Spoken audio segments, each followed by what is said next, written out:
the thermodynamics. That is the branch of science which deal with exchange of heat, energy between body. मतलब कि दो body के बीच में heat का transfer होना, एक बॉडी से एक्सचेंज हो रहा है हीट एनर्जी।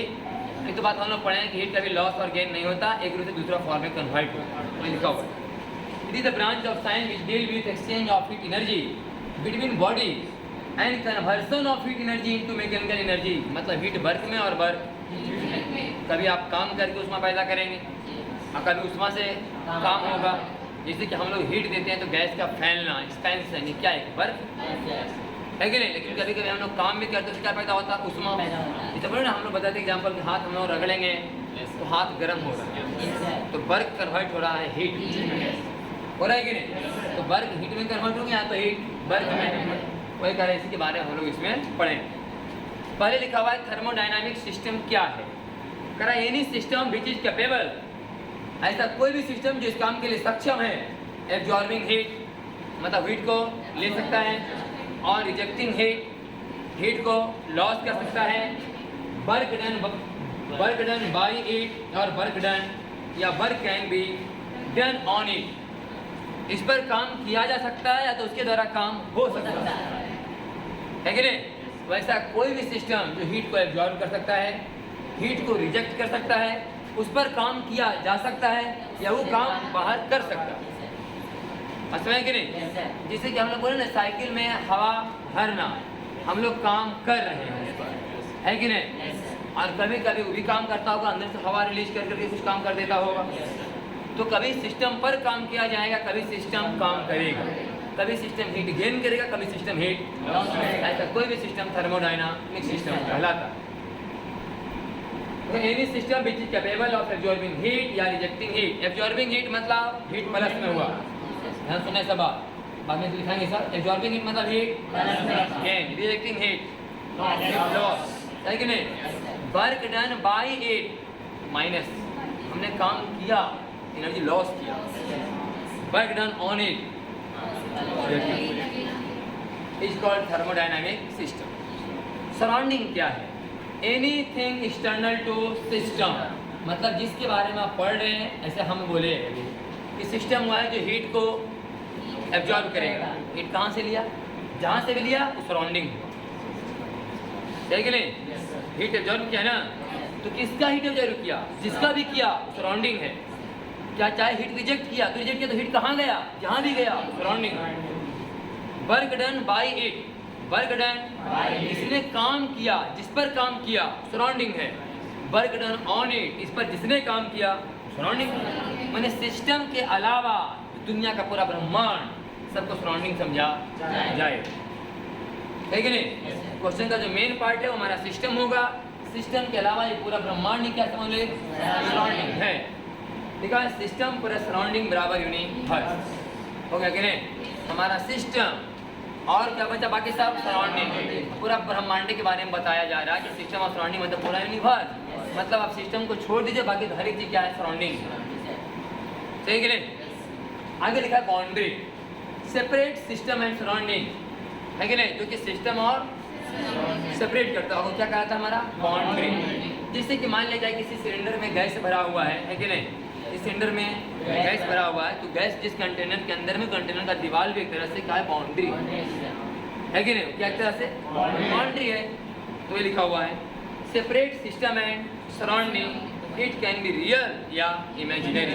ये बाउंड्री रियल हो सकते हैं और इमेजिनरी हो सकता है। आगे लिखा थर्मोडायनामिक सिस्टम तीन तरह के होते हैं, ओपन सिस्टम, क्लोज सिस्टम और आइसोलेटेड सिस्टम। हम लोग इसके बारे में पढ़ रहे हैं, थर्मोडायनामिक सिस्टम के बारे में।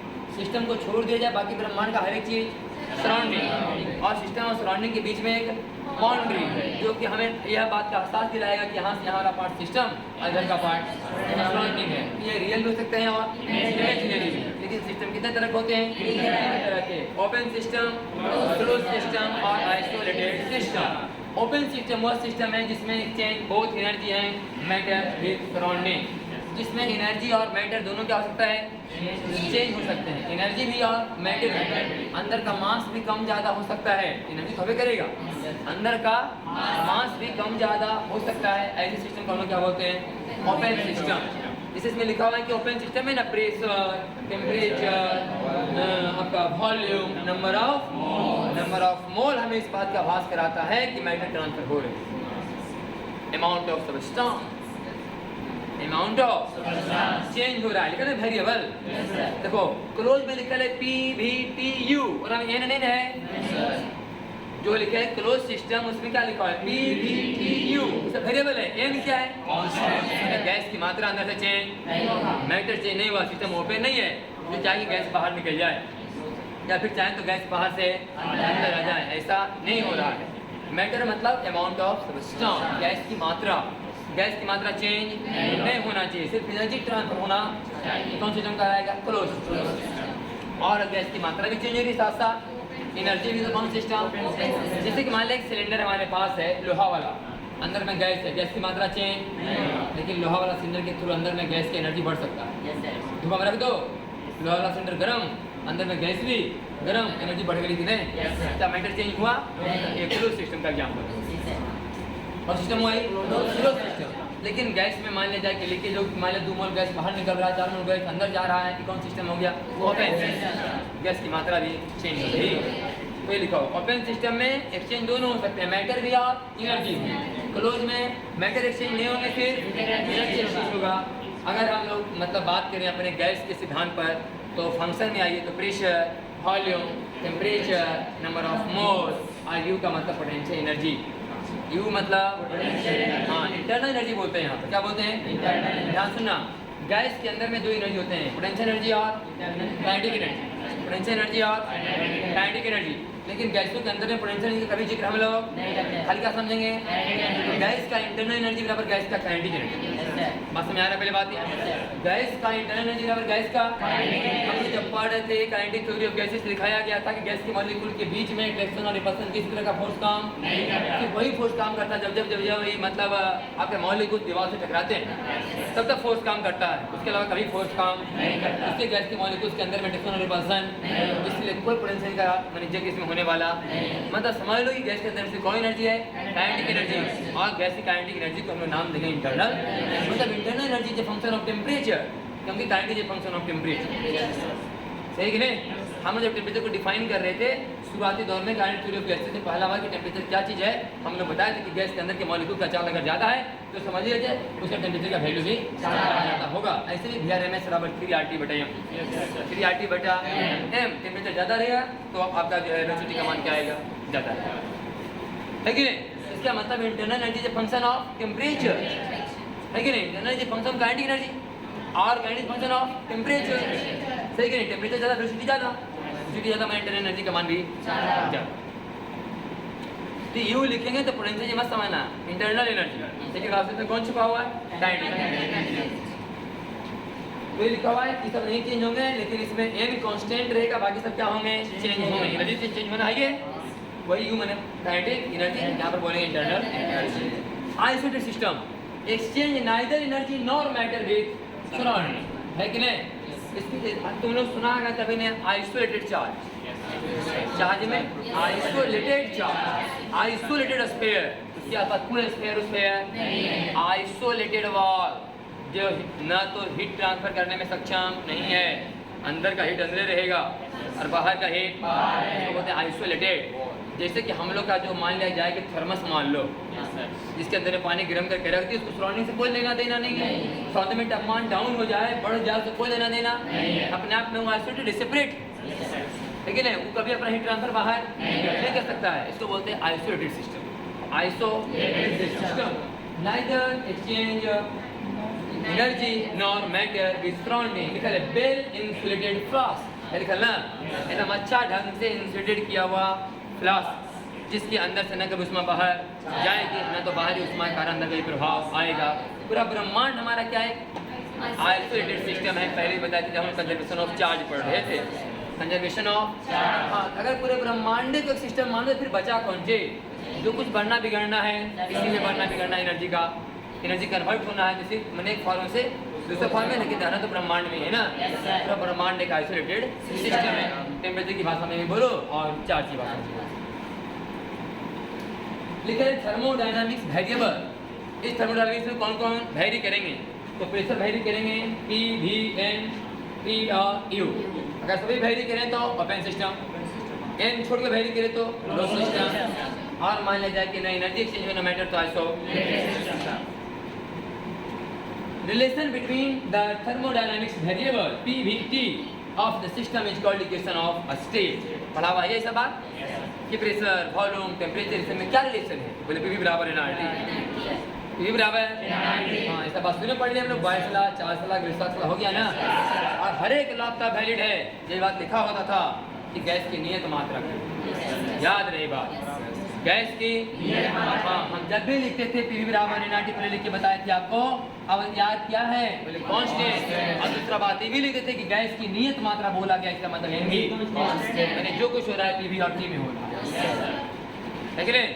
22 ला लिखें चाहे 4 ला लिखें चाहे ग्रीसाक्स ला लिखें, हर एक लॉ में लिखा गया था कि गैस की नियत मात्रा के लिए हम एग्जाम्पल देते थे। एक सिलेंडर में मान लो कि 10 किलो गैस है कि नहीं? उसके बाद क्या बात करते थे हम लोग, जब क्या होगा टेम्परेचर बढ़ाने से भाई, है कि नहीं? टेम्परेचर बढ़ाएंगे तो गैस क्या होगा? फैलना चाहेगा। तो टेम्परेचर बढ़ाएंगे तो क्या फैलेगा? प्रेशर। अगर वॉल्यूम आप कांस्टेंट रखिएगा तो प्रेशर बढ़ जाएगा, और अगर प्रेशर कांस्टेंट रखना चाहते हैं तो वॉल्यूम बढ़ाइए, उसको स्पेस दीजिए फैलने का, सही कि नहीं? ये सब बात हम लोग करते थे। वही लिखा हुआ है समीकरण कहाँ से, कोई पूछने वाली बात पीछे पढ़ चुके हम लोग। 22 ला 4 ला ग्रीसाक्स ला वहाँ को मिला के एवोगाड्रो ला 4 ला को हमने कंबाइन किया और बनाया इक्वेशन PV बराबर एनआरटी। थर्मोडायनामिक इक्विलिब्रियम क्या लिखा भाई? थर्मोडायनामिक। हम सुना पहले हम लोग पढ़ते हैं थे एगो मैकेनिकल इक्विलिब्रियम, रोटेशनल मोशन, कि कोई भी सिस्टम इक्विलिब्रियम में तब कहा जाएगा जो को लगने वाला कुल फोर्स और कुल टॉर्क का मान 0। रोटेशनल मोशन इक्विलिब्रियम दो तरह के, स्टैटिक इक्विलिब्रियम और डायनामिक इक्विलिब्रियम। स्टैटिक इक्विलिब्रियम का मतलब net force is equal to 0। Dynamic equilibrium का मतलब नेट फोर्स इक्वल टू 0 और नेट टॉर्क इक्वल टू 0। और इसको बोलते हैं हम लोग मैकेनिकल इक्विलिब्रियम, मतलब नेट फोर्स बराबर 0, नेट टॉर्क बराबर 0। कौन इक्विलिब्रियम हुआ? Mechanical equilibrium. लिखा है एकदम मैकेनिकल इक्विलिब्रियम में कि no any unbalance force within the system. कोई अनबैलेंस फोर्स नहीं लगना, फोर्स लगे लेकिन बैलेंस लगे, नेट जोड़ जाड़ करके सिस्टम इक्विलिब्रियम में। इसको बोलते हैं मैकेनिकल इक्विलिब्रियम। थर्मल इक्विलिब्रियम का मतलब टेम्परेचर कम ज़्यादा नहीं होना, इसको बोलते हैं थर्मल इक्विलिब्रियम। एक है chemical equilibrium, no chemical reaction takes place in the system. आपको याद है Dalton's law of partial pressure, इसी गैस के अंदर में हम लोग एक सिलेंडर के अंदर में 4 गैस डाल दिए, चारों गैस मिक्स हुआ, इसका मतलब केमिकल इक्विलिब्रियम में नहीं। वो केमिकल इक्विलिब्रियम में मिक्स हो गया, अलग गैस बना था ना कि 2 मोल गैस 2 मोल गैस 2 मोल गैस। हम उसमें बताते थे कि मान लिया 2 मोल गैस ए है, 2 मोल गैस बी और 2 मोल गैस सी। तो 2 मोल गैस का मैंने का भी आयतन सिलेंडर के आयतन के बराबर, 2 मोल गैस बी का भी आयतन सिलेंडर के आयतन के बराबर, और 2 मोल गैस सी का भी आयतन सिलेंडर के आयतन के बराबर। लेकिन तीनों गैस मिल करके अगर 1 मोल को नया गैस बनाए डी, तो फिर बोला जाए कि 1 मोल गैस डी का आयतन बराबर सिलेंडर के आयतन के बराबर, ठीक है नहीं? तो नॉन रिएक्टिंग गैस अंदर में होना चाहिए। अगर रिएक्शन किया तो फिर केमिकल इक्विलिब्रियम में नहीं कहा जाएगा। मतलब हम जो पढ़ने जा रहे हैं थर्मोडायनामिक इक्विलिब्रियम, इसमें ना तो नेट फोर्स काम करेगा बाहर से, ना अंदर में टेम्परेचर ज़्यादा और कम होगा, और ना अंदर में कोई केमिकल रिएक्शन होगा। अगर तीनों में से कुछ नहीं हो रहा है तो बोला जाए कि सिस्टम क्या है? थर्मोडायनामिक इक्विलिब्रियम में है। Properties of system, properties of system which can be measured, properties of system which can be pressure, volume, माने गैस की वैसी प्रॉपर्टी सिस्टम का जिसको मापा जा सकता है। प्रेशर माप सकते हैं ना, वॉल्यूम, टेम्परेचर, स्मेल, इसमें मापेगा चीज, कलर मापने का चीज नहीं दिखा है। इसमें ये जो सिस्टम इसमें कौन कौन से मेजर करने लायक है? गैस का स्मेल मेजर कर सकते हैं, नहीं कलर नहीं मेजर कर सकते हैं, कि प्रेशर, वॉल्यूम, टेम्परेचर, वैसा सिस्टम इससे हम लोग मेजर कर सकते हैं। ऐसा प्रॉपर्टी है। प्रॉपर्टी दो तरह के होते हैं, इंटेंसिव प्रॉपर्टी और एक एक्सटेंसिव प्रॉपर्टी। इंटेंसिव इंटेंसिव क्या लिखा हुआ है? It do not depends on the mass of the system या साइज ऑफ सिस्टम। जो मास और साइज पर डिपेंड नहीं करता उसे कौन प्रॉपर्टी बोलते हैं? Intensive property. मान लो कि इस पूरे सिलेंडर में कुछ प्रेशर है और कुछ टेम्परेचर। पीछे में वो दीवार दे दें, अंदर में हम लोग 5 आदमी अंदर में रहे, अंदर वो दीवार खड़ा कर दें, तो दीवार की उस तरफ भी प्रेशर टेम्परेचर वही रहेगा, इस तरफ भी। रूम का साइज छोटा बड़ा होने से प्रेशर टेम्परेचर चेंज होने वाला बस मैंने कि नहीं। इतना बड़ा रूम में वायुमंडलीय दबाव वही है, छोटा सा रूम में जाओ वायुमंडलीय दबाव वही। जो एटमॉस्फेयर का टेम्परेचर यहाँ महसूस हो रहा है कहीं और भी बगल में फिगर दिखाया गया। एक बड़ा सा कंटेनर था जिसमें प्रेशर पी और टेम्परेचर टी था, बीच हमने एक दीवार दे दिया, इधर भी प्रेशर पी ही रहेगा, टेम्परेचर टी, और इस तरफ भी पी ही रहेगा टेम्परेचर है कि नहीं? वही लिखा हुआ है। It do not depends on the mass of the system या size of the system। देखो साइज छोटा हो गया रूम का तो मास भी कम गया। नहीं, मान लिया जाए कि 5 बाल्टी पानी का तापमान 100 डिग्री सेंटीग्रेड, तो 5 बाल्टी पानी को 2.5 बाल्टी पानी भी करे तो 500 का है कि नहीं? बस मेरा कि नहीं, एक बाल्टी पानी का तापमान अभी 100 डिग्री सेंटीग्रेड है और बाल्टी पानी का आधा कर देवे, तापमान कम हो जाते वही रहेगा। अमाउंट चेंज होने से इसकी जो प्रॉपर्टी चेंज होने वाला उसे बोलते हैं इंटेंसिव प्रॉपर्टी। तो लिखा हुआ कि टेम्परेचर, प्रेशर, डेंसिटी है कि नहीं? एक लोटा पानी का वही डेंसिटी, एक बाल्टी पानी का वही डेंसिटी। मास ज़्यादा होने से डेंसिटी कम और ज़्यादा नहीं हो जाएगा। ऐसे हम लोग क्या बोलते हैं? Internal energy. ये सब क्या है हमारा? Intensive property. Extensive property depends on the mass of the system या size of जैसे वॉल्यूम और मास। वॉल्यूम और मास, वॉल्यूम क्या है हम लोग का? वॉल्यूम क्या है? एक्सटेंसिव। वॉल्यूम क्या है? हाँ, छोटा कमरा, बड़ा कमरा, छोटा सिलेंडर, बड़ा सिलेंडर, छोटा में कम, बड़ा में ज़्यादा वॉल्यूम रहेगा। ये हो गया हमारा एक्सटेंसिव प्रॉपर्टी। आगे क्या लिखा हुआ? स्टेट। स्टेट मतलब एक अवस्था। जैसे मान लिया हम पानी को गर्म करते हैं 0 डिग्री सेंटीग्रेड से 100 डिग्री सेंटीग्रेड तक, है कि नहीं? तो पानी कितनी अवस्था को रहती है कि 0 degree, 1 degree, 2 degree, 3 degree, 4 degree, ऐसी कि नहीं? हर एक बिंदु अपने आप में एक स्टेट कहलाएगा। और ये पूरा गर्म होना एक प्रोसेस का है कि नहीं? पूरा गर्म होना क्या है? प्रोसेस है। मान लिया हमारा एलपीजी सिलेंडर है, उसको हम लोग धूप में रखते हैं और टेम्परेचर हीट कर रहे हैं, तो अंदर का तापमान क्या हो रहा होगा? गैस कितने स्टेट से होकर गुजरता होगा, है कि नहीं? और अंदर प्रेशर क्या हो रहा होगा? लेकिन ये जो पूरा प्रेशर का मान धीरे धीरे बढ़ना ये एक प्रोसेस हो गया, आइसोथर्मल प्रोसेस। नहीं, आइसोथर्मल बोल रहे हैं। कौन हो गया इसमें? आइसोथर्मल तो नहीं ना, टेम्परेचर तो बढ़ा रहे हैं ना। टेम्परेचर चेंज मैंने कांस्टेंट है तो बोलते हैं आइसोथर्मल। हम लोग बोल सकते हैं उसमें आइसोकोरिक प्रोसेस। वॉल्यूम कांस्टेंट क्या कांस्टेंट है? वॉल्यूम। प्रेशर तो बढ़िया रहा, टेम्परेचर बढ़ा रहे हैं तो प्रेशर अंदर में, लेकिन वॉल्यूम वहीं का आइसोकोरिक प्रोसेस। ये पूरा प्रोसेस हुआ, लेकिन मैंने गैस जब प्रोसेस होकर गुजर रहा था, जब हम लोग गैस के साथ प्रोसेस कर रहे थे उसको गर्म करने वाला, तो गैस बहुत सारी अवस्था से होकर गुजरा होगा। हर एक पॉइंट अपने आप में एक स्टेट, अवस्था है कि नहीं? वही लिखा हुआ है। It is the condition of the system at an instant of time. किसी खास क्षण किसी गैस का जो सिचुएशन है वो उसकी अवस्था है। मैंने समय जैसे मैंने क्या हुआ? चेंज, अवस्था भी चेंज। मतलब 1 डिग्री है तो उसके बाद 2 डिग्री, स्टेट चेंज। पी, भी और टी में से कोई अगर एक मान में क्या हो जाए? State change. It is the condition of the system at an instant of time as described या मेजर्ड बाय इट्स प्रॉपर्टी। उसके प्रॉपर्टीज के द्वारा, मैंने गैस की जो प्रॉपर्टी है, प्रेशर, वॉल्यूम, टेम्परेचर, है कि नहीं? ये जो प्रॉपर्टी किसी खास क्षण, किसी खास समय क्या था, वो क्या उसका स्टेट, अवस्था। Each unique condition of the system is called state, है कि नहीं? हर एक यूनिक स्टेट मतलब मैंने कंडीशन, मैंने कहा अभी था प्रेशर P, वॉल्यूम था V, टेम्परेचर T, बाद में pressure P, volume V, temperature T1, condition change, तो स्टेट चेंज। हर एक अपने आप में कंडीशन क्या कहलाएगा? स्टेट, यूनिक कंडीशन, जो दोबारा फिर लौट के नहीं उस प्रोसेस में, उसको क्या बोलते हैं हम लोग? स्टेट। आगे लिखा process. A process occurs when the system undergoes A change in state. जब कोई मतलब गैस या कोई सिस्टम मतलब बहुत सारे स्टेट से होकर गुजरता है, उसे हम लोग क्या बोलते हैं? प्रोसेस। साइकिल किसे कहते हैं? एनी प्रोसेस और series of process whose initial और फाइनल स्टेट आर सेम। मैंने जहां से गैस अपना स्टेट बदलना शुरू किया, फिर बदलते बदलते फिर उसी अवस्था में लौट आए, इसे क्या बोलेंगे? साइकिल। आइसोथर्मल प्रोसेस बताएं इसको, temperature constant. Adiabatic process heat constant. याद रहे, नया सीखे हम लोग ये, है ना? अभी तक तीन सीखे थे। आइसोथर्मल मतलब temperature constant, isochoric volume constant, isobaric pressure constant, adiabatic heat constant. Adiabatic का मतलब हाँ, no transfer of heat. Isobaric pressure remains constant, isochoric volume remains constant. Quasi static process, ये सिर्फ कैसी कहानी है, इससे कुछ होना जाना। क्वासिक प्रोसेस क्या है ध्यान से समझ लो। पहले लिखा हुआ है इसमें कि एक पिस्टन और एक सिलेंडर है, उस पर क्या दिया जा रहा है? धीरे धीरे बालू, बालू है ना, और बालू को धीरे धीरे हटाया जा रहा है।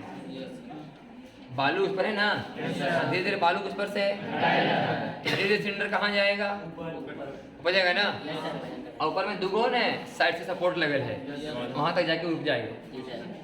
ठीक है, देखो ना वाला ये है कि नहीं? देखा है, during process it is in thermodynamic equilibrium. Thermodynamic equilibrium क्या है? ना तो अंदर में मैकेनिकल इक्विलिब्रियम होना चाहिए, ई mechanical equilibrium, thermal equilibrium plus chemical equilibrium बराबर थर्मोडायनामिक्स।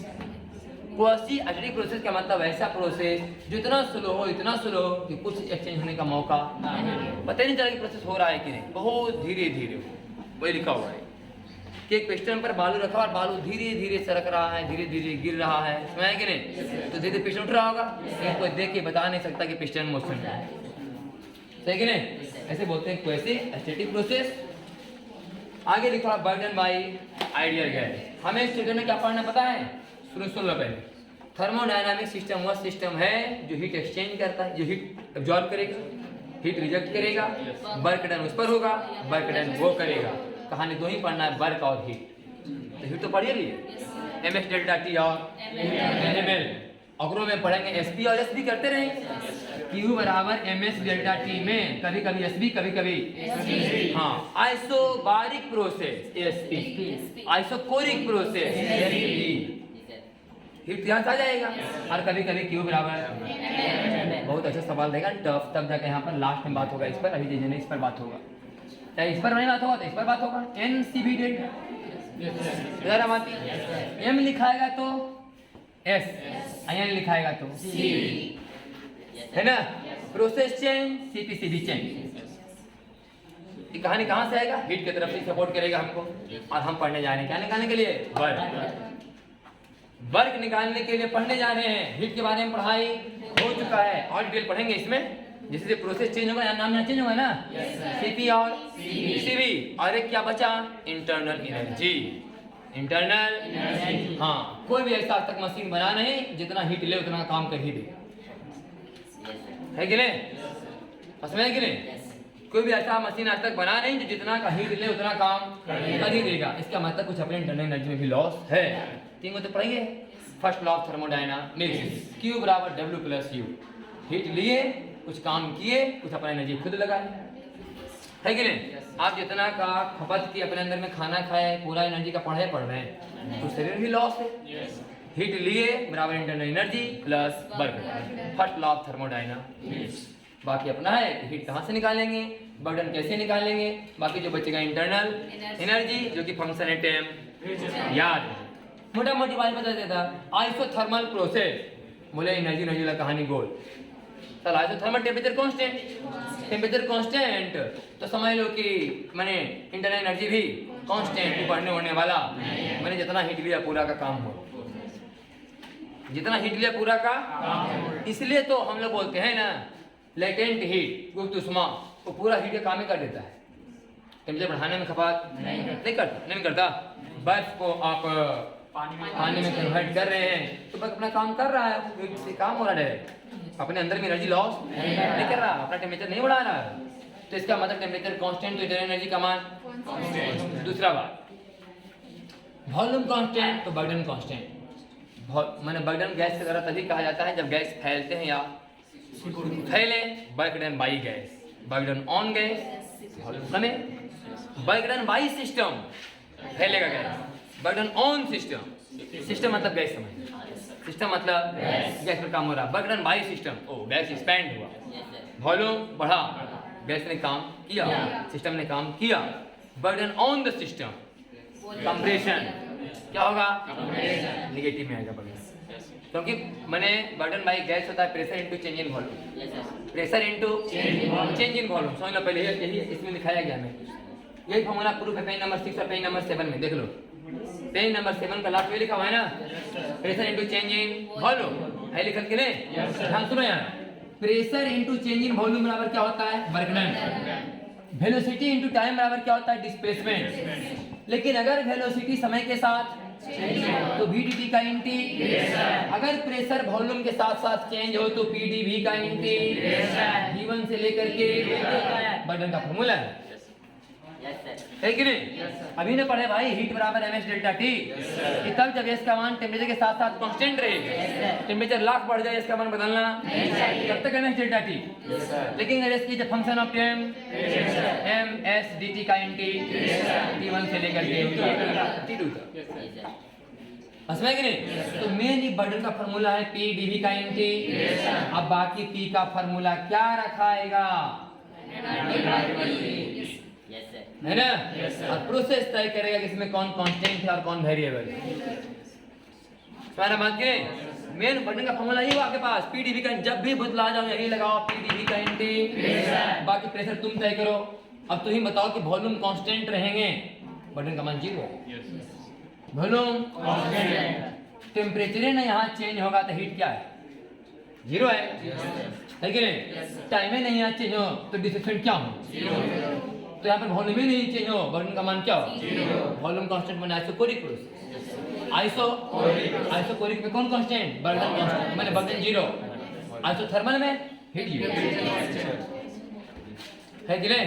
ऐसे हो, इतने पर खेला होना, हीट पर, बर्ड पर और इंटरनल एनर्जी। फिर ये बात दिखाया गया है, सुनो पहले, कि मान लिया कोई एक सिलेंडर, उसमें गैस भरा हुआ है, लिखा हुआ ना, और गैस फैलना शुरू हुआ, तो पहले था प्रेशर PI, अंतिम होगा प्रेशर PF, पहले था वॉल्यूम VI, बाद में हो गया VF, टेम्परेचर था TI, बाद में हो गया TF, है लिखल? लिखा हुआ है कि एक सिलेंडर है और किससे बना हुआ हो? इंसुलेटिंग मटेरियल से। इंसुलेटिंग माने हीट लॉस करने वाला ही नहीं, अंदर वाला। और उसके अंदर में क्या भरा हुआ है? गैस। उसके अंदर क्या है? पिस्टन। उसका एरिया कितना है? A। निकल है internal reservoir, a hot plate whose temperature control by a knob. नीचे से क्या दिया जा रहा है? हीट।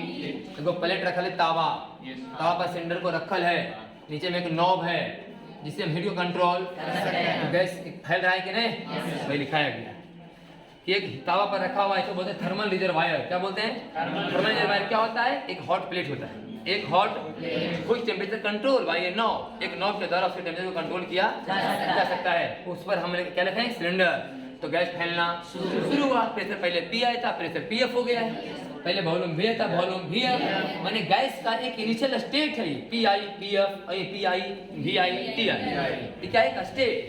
अब फाइनल स्टेट क्या है? PF VF TF। इस स्टेट से उस स्टेट तक गैस किस प्रोसेस से गया, वो क्वेश्चन तय करेगा। आइसोथर्मल है, क्या सुबारिक है, क्या सपोरिक है, क्या गैविटिक है, क्या साइक्लिक, बस में है कि नहीं? जिस प्रोसेस से गुजर रहा होगा अपना क्वेश्चन तय करेगा। तो अगर इसमें लिखा हुआ है कि let at any instant pressure of the gas in the cylinder is P, PI से PF होने के दौरान कहीं प्रेशर क्या रहा होगा? P, है कि नहीं? शुरू में प्रेशर P है, तो बाद में प्रेशर, तो किसी खास में कितना प्रेशर है? P। Then force exerted by the gas on piston बराबर P, फोर्स बराबर प्रेशर इनटू एरिया, प्रेशर बराबर फोर्स बाय एरिया, प्रेशर बराबर फोर्स बाय एरिया, तो फोर्स बराबर प्रेशर इनटू एरिया। तो एरिया माने पिस्टन का एरिया, एरिया मतलब धक्का दे रहा है गैस। तो गैस जब PI प्रेशर था, बाद में था प्रेशर PF, तो किसी खास मान लो प्रेशर P रहा होगा, तो उसमें बल कितना लगा?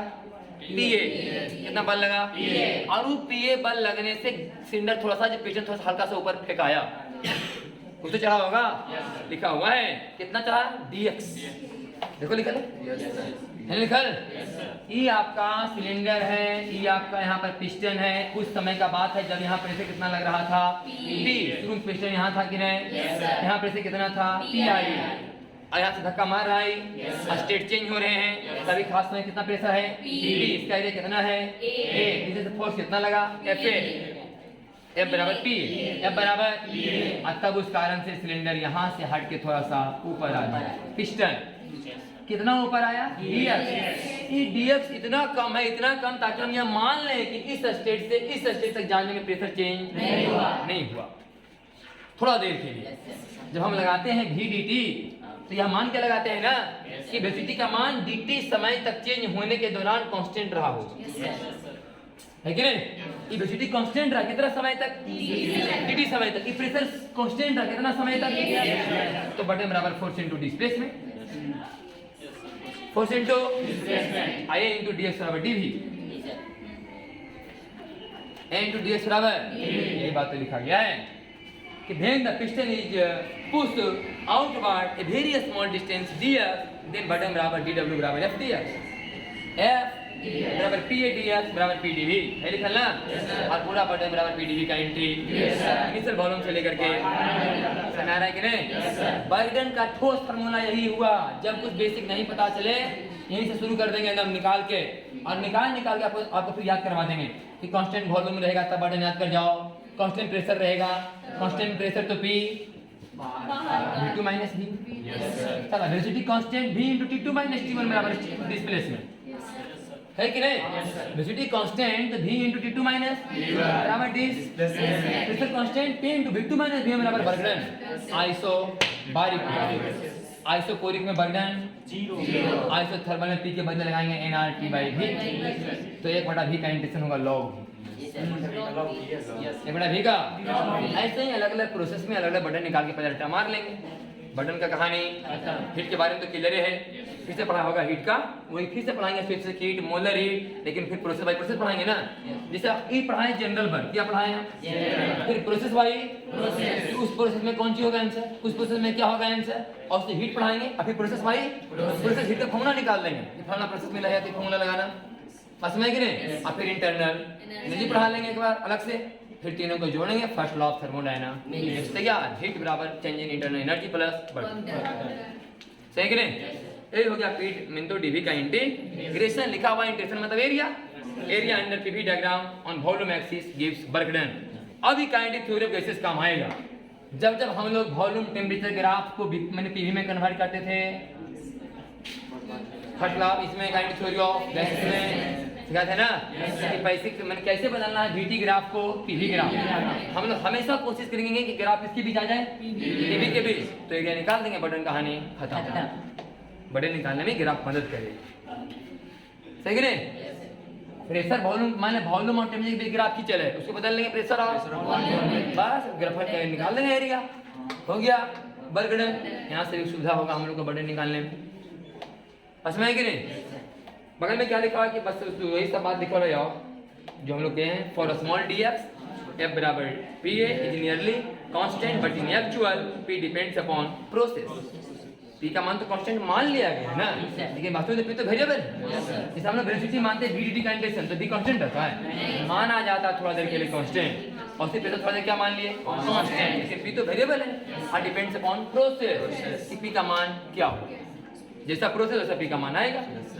तो ये बात लिखा हुआ है, तो क्या फॉर्मूला w बराबर p dv का इंटीग्रेशन, यहीं तक छोड़ दो, अगला बात से मैंने निकालना शुरू करेंगे बटन का मान, सही नंबर है।